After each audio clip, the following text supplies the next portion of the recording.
السلام علیکم ورحمۃ اللہ وبرکاتہ۔ ہمارا پرانا گھر منٹو پارک کے بالکل سامنے قلعے کے ساتھ ہوتا تھا، اور ہمیں جو بازار لگتے تھے وہ ایک تو چونا منڈی کا بازار تھا اور ایک شاہی محلہ۔ تو شاہی محلہ جو تھا وہ تھوڑا نزدیک پڑتا تھا، بچے تھے، اکثر کوئی بھی سودا لینے گھر والے بھیجتے تو اسی طرف نکل جاتے ہم لوگ۔ لیکن دوسرا یہ ہے کہ اس طرف کچھ ایسی چیزیں ہوتی تھی جو بچے، ہم جانتے تو نہیں تھے اس وقت ان کے معنی کیا ہیں یا مطلب کیا ہیں، لیکن یہ ہے کہ وہ تھوڑے انٹرسٹڈ ہوتے تھے ہمارے لیے، تو ہم اکثر وہ نکل جاتے اس طرف اور تماشا سمجھ کے دیکھا کرتے تھے۔ تو ایک دفعہ میں ایسے ہی پتہ نہیں کیا لینے بھیجا گھر والوں نے، تو میں گیا تو شیر شاہ ولی دربار جو ہے اس سے تھوڑا سا آگے گراؤنڈ ہے، گراؤنڈ کے اندر، پرانی بات کر رہا ہوں، گراؤنڈ کے اندر کچھ لوگ بیٹھے ہوئے تھے، وہ شعر و شاعری کا دور چل رہا تھا۔ تو اس کا مطلب بھی ہمیں نہیں پتہ، مجھے یاد ہے وہ چند شعر یاد رہ گئے ہیں، اور نہ اس کا آگے کا مطلب شعر یاد ہے نہ پیچھے کا شعر یاد ہے۔ تو اس میں وہ جو شاعر تھے وہ پنجابی کا کچھ شعر سنا رہے تھے، تو لبے لباب اس کا یہ تھا کہ وہ شاعر کہتا تھا کہ اکنا تے باہر رہ کے بھی ترسن روٹیاں نو، اکنا نو وچ پنجرے دے چوریاں پہنیاں نے۔ مجھے نہیں پتہ یہ کس کا شعر تھا، اس کا مطلب کیا تھا، لیکن اچھا لگا۔ تو یہاں سے جب گراؤنڈ سے نکلیں تو آگے مڑی آ جاتی تھی، جو گرودوارا کرتار سے اپنا اس کا رنجیت سنگھ کا، تو اس سے وہ آگے جاؤ تو آگے پھر تھوڑا آگے جا کر حضوری باغ آ جاتا تھا۔ حضوری باغ میں اس زمانے میں لوگ بیٹھے ہوتے تھے، اکثر بوڑھے بوڑھے لوگ، کوئی پارٹیشن کا واقعہ سنا رہا ہے، کوئی اور قصہ سنا رہا ہے، اور کوئی قصہ، یعنی وہ ایک تماشا ہوتا تھا ہمارے لیے۔ تو ہم وہ تماشا دیکھتے دیکھتے آہستہ آہستہ کبھی کسی جگہ کھڑے ہو جانا، کبھی کسی جگہ کھڑے ہو جانا۔ تو جب نکلیں گے آپ روشنائی گیٹ سے نکلتے تھے تو آگے جا کر پھر ایک کھلا میدان تھا قلعے کی دیوار کے ساتھ۔ تو اب تو میرا خیال ہے وہاں پر پارک بن گیا ہے، مجھے گئے ہوئے عرصہ ہو گیا، پتہ نہیں پارک بن گیا یا ہو سکتا ہے کسی قبضہ گروپ نے قبضہ کر کے وہاں مکان بنا لی ہوں، مجھے کافی عرصہ ہو گیا اس طرف گئے ہوئے۔ وہ کھلا میدان ہوا کرتا تھا، وہاں پر کوئی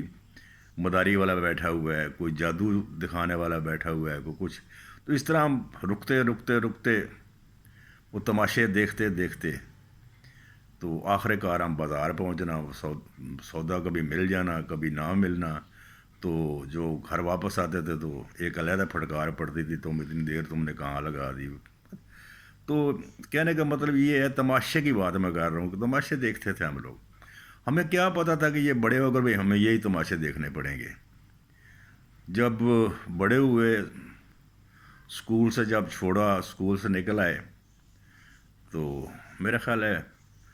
میں میٹرک میں تھا، تو میری ایک کمپارٹ آئی، اور آگے جو ہے وہ اس کو تعلیمی سلسلے کو جاری نہ رکھ سکے، کیونکہ غریبی تھی، بہت کافی کمزور حالات تھے۔ تو میٹرک میں نے بعد میں آرمی میں کی جا کر، تو پھر وہ 71 کا تماشا شروع ہو گیا، 70 71 کا پارٹی اپنے یہ اس کا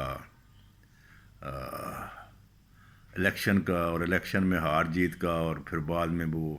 ادھر تم ادھر ہم والا سلسلہ آیا۔ تو اس تماشے کا ہم بھی کچھ حصہ بن گئے، کیونکہ ہمیں آرمی کے تھرو ہم ایسٹ پاکستان میں چلے گئے، تو ایسٹ پاکستان سے پھر 2 سال قید انڈیا میں گزاری، تو وہاں سے واپس آ گئے۔ تو پھر کچھ ان تماشوں کا مطلب سمجھ آنا شروع ہوا۔ لیکن قسمت دیکھیں آپ کہ یہ تماشے ابھی تک ہم دیکھ رہے ہیں۔ اب تو خیر پوری قوم دیکھ رہی ہے کہ کیا تماشا چل رہا ہے، کیا اس ملک کے ساتھ کھلواڑ ہو رہا ہے، کیا اس ملک کے ساتھ مذاق کیے جا رہا ہے۔ اب میں اس کی سیاسی بیک گراؤنڈ میں نہیں جاتا ہوں، کیونکہ یہاں تو کسی کو بھی آپ غلط نہیں کہہ سکتے۔ انہوں نے حالات ایسے کر دیے ہیں کہ آپ کسی سے سامنے بات کریں تو پھر سمجھیں آپ لڑائی کے لیے تیار ہو جائیں۔ تو دکھ صرف اس چیز پر آتا ہے کہ ہمیں سوال یہ ہے کہ ہم نے یہ ملک کیوں بنایا تھا، کس بنا پر قائد اعظم نے ہمیں یہ ملک بنا کر دیا تھا، ان کا ماٹو کیا تھا۔ انہوں نے صرف دو قومی نظریت پر بن رہے، ایک طرف ہندو تھے اور دوسری طرف مسلمان تھے، لیکن یہاں وہ ہندو آج بھی ہندو ہیں، وہ آج بھی آپ کے خلاف ہیں، لیکن ہم آج جو ہم دو قومی نظریے سے یہ ملک بنایا تھا، ہمیں تھوڑے دنوں کے بعد ہی، تھوڑے عرصے کے بعد ہی اس کو 4 قوموں میں ہمیں تقسیم کر دیا گیا، اور یہ صرف سیاستدان تھے جنہوں نے ہمیں تقسیم کیا۔ آج ان 4 قوموں میں، حالانکہ یہاں پر کئی قومیں ہیں، لیکن 4 قومیں خاص طور پر اس لیے میں کہہ رہا ہوں کہ یہ 4 قومیں بھی ایک دوسرے کو ایک آنکھ نہیں پاتی ہیں، ایک آنکھ دیکھنا نہیں چاہتی ہے۔ حالانکہ اگر ان کو خود جوڑ کر دیکھیں آپ تو یقین کر لیں کہ ان کے دل میں درد بھی ہے، ان کے دل میں پیار بھی ہے ملک کا، لیکن یہ سیاستدان جب سٹیج پر کھڑے ہوتے ہیں تو پھر یہ کسی کو اب ملنے نہیں دیتے۔ دل چاہتا ہے تو ان کو بھائی بھائی بنا دیتے ہیں، دل چاہتا ہے تو ان کو آپس میں ٹکرا دیتے ہیں، کوئی سندھو دیش کہہ رہا ہے، کوئی پنجاب کہہ رہا ہے، کوئی سرحد کہہ رہا ہے، کوئی بلوچستان کہہ رہا ہے۔ یعنی ہم لوگ صرف تماشبین ہیں، بس ہم صرف تالیاں مارنے کے لیے ہیں، ہم لوگ بس ان کی بات سن کر، نہ ہمارے پاس کوئی سورسز ہیں، نہ ہمارے پاس کوئی قوت ہے، نہ ہمارے پاس کوئی ایسی چیز ہے جو ہمیں یکجا کر لے، ہم اعتراض کر سکیں گے یار تم کون ہو ہمیں بانٹنے والے، یہ ملک تو ہم نے صرف ایک مسلمان کے نام پر لیا تھا، اور مسلمان میں تو کوئی فرق نہیں ہے، ایک خدا ہے، ایک رسول ہے، ایک کتاب ہے، لیکن تم لوگوں نے ہمیں 4-5 حصوں میں تقسیم کر کے رکھ دی ہے۔ تو چیز یہ ہے کہ بس،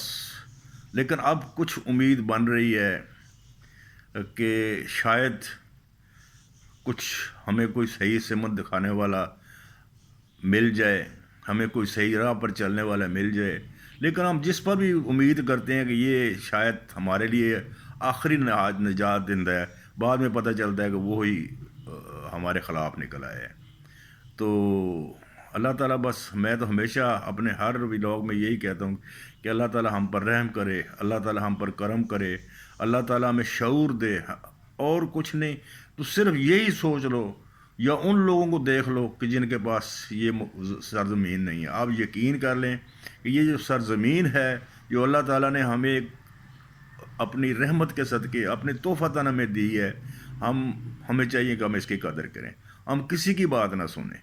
آپ بے شک جس پارٹی کو اچھا سمجھتے ہیں اس کے ساتھ چلیں، لیکن جہاں پر ملک کے خلاف بات ہوتی ہے کبھی اس کے خلاف نہ جائیں، آپ اس پارٹی کا ساتھ مت دیں جو ملک کے خلاف بات کرتے ہیں، اور خاص طور پر ان لوگوں کا ساتھ مت دیں جو اس ملک کے صرف ہم پر حکمرانی کرنا چاہتے ہیں۔ ہمیں وہ بندے چاہیے جو ہم میں سے ہوں، وہ نہیں کہ جو صرف آتے ہیں اور حکمرانی کرتے ہیں، اور جس وقت برا وقت آتا ہے، جس وقت مشکل گھڑی آتی ہے تو وہ کسی اور ملک میں بیٹھے ہوئے نظر آتے ہیں ہمیں۔ لیکن کمال یہ ہے ان کے زبان میں نہیں کہہ سکتا، لیکن ان کے پیسے میں، ان کی ان چیزوں میں کہ وہ وہاں بیٹھ کر بھی ہم پر حکمرانی کرتے ہیں، اور ہم یہاں بیٹھ کر بھی ان کے محکوم ہیں۔ تو برائے مہربانی اس ملک کی قدر کریں، کیونکہ ہم نے وہ 2 سال جو انڈیا میں گزارے تھے اس نے ہمیں اس فرق کو سکھایا ہے، اس نے ہمیں بتایا ہے کہ اپنا ملک کیا ہوتا ہے، اپنی سرزمین کیا ہوتی ہے۔ پھر بعد میں ہم باہر رہے، اچھی جگہ رہے، تنخواہ اچھی تھی، سب کچھ اچھا تھا، لیکن ملک اپنا ملک ہوتا ہے، وہاں یقین کر لیں کہ ہم اچھی تنخواہ پر تھے، اچھے ایک ادارے میں کام کر رہے تھے، لیکن باہر جب نکلتے تو ہم بالکل ہولے جو پنجابی جی کہتے ہیں نا، ہلکے ہوتے تھے ہم کچھ بھی نہیں تھے ان کے سامنے۔ لیکن اپنے ملک میں چاہے وہ کوئی بھی ہے، چاہے مزدور ہے، چاہے دہقان ہے، چاہے کوئی کسی شعبے میں بھی ہے، وہ چاہے دہاڑی دار ہے، لیکن یہاں پر اس کا ایک وزن ہے، یہاں پر اس کو محسوس ہوتا ہے، احساس ہوتا ہے کہ یار میرے ساتھ زیادتی ہوئی۔ وہاں تو باہر تو ہم یہ بھی نہیں کہہ سکتے ہمارے ساتھ زیادتی ہو رہی ہے۔ تو اس لیے اس ملک کی قدر کریں، ایسے لوگوں کو چنیں جو صحیح ہوں، جن کے پیچھے چلتے ہوئے آپ کو شرم نہ آئے، جن کے پیچھے آپ کو چلتے ہوئے آپ کو دکھ نہ لگے، آپ کا ضمیر آپ کو اپنا آپ کے اوپر ملامت نہ کرے کہ میں کیسے لوگوں کے ساتھ چل رہا ہوں. اس لیے ان لوگوں کے ساتھ چلیں جو صحیح ہوں، جن کے لیے آپ کے دل میں ایک یقین ہوگا یار یہ لوگ صحیح ہیں اس ملک کے لیے. تو ان لوگوں کے پیچھے مت چلیں جو اس ملک کے لیے صحیح نہیں ہیں، جو نہ ہم میں سے ہیں، نہ ہمارے ساتھ رہتے ہیں، نہ ہمارا کھاتے ہیں، صرف ہمیں ہمارا ہڈیوں سے جو گودا ہے وہ نکال کر کھا جاتے ہیں، ہماری چمڑیاں نکال کر کھا جاتے ہیں، ہمارے بچوں کو بیچ کر کھا جاتے ہیں، ہمارے بچوں کو مستقبل کھا جاتے ہیں. ان کے ساتھ مت چلیں، برائے مہربانی، برائے مہربانی. السلام علیکم. السلام علیکم. پاکستان زندہ باد.